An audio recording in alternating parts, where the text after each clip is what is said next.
Another ATM explosion overnight rattles residents in Northern Liberty. So Steve Keeley is at the scene on North 2nd Street, and it's still an active scene there. Steve?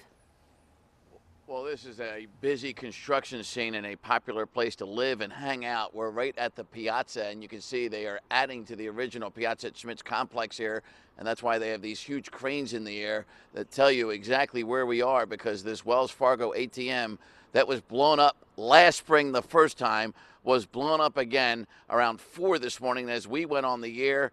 Not one blast, but two to get inside, and you can see what's left of it now. And then after a couple of blasts, they used sledgehammers to get into the cash box and get the money out. 4 people, and we know all this because the one blast woke everybody up.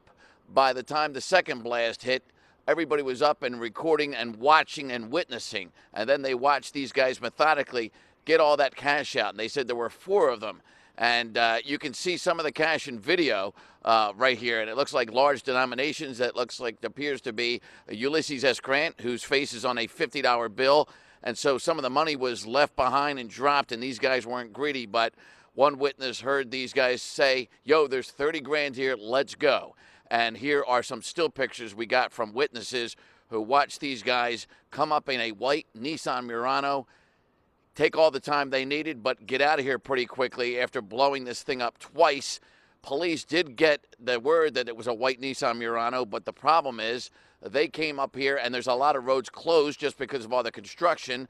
And then these guys that got this ATM were wise enough to take some of these roadblocks and block the road that was open. So Philly police had to unblock the road just to get to this white Nissan Murano, which gave them extra time to get away. And at last report from police, they got away, and probably got away with a whole lot of money to buy a whole lot of those cheesesteaks you guys are talking about this morning. So another ATM blast here in Philadelphia overnight. Will it happen again? And will Wells Fargo rebuild this one again or replace this one again and maybe have it liable for a third time? Because a lot of the witnesses think these guys look just like the guys that did it last spring and maybe came back to hit it again. Alex, Mike? Wow. All right. Gotcha, Steve. 6:35. Well, a Bucks County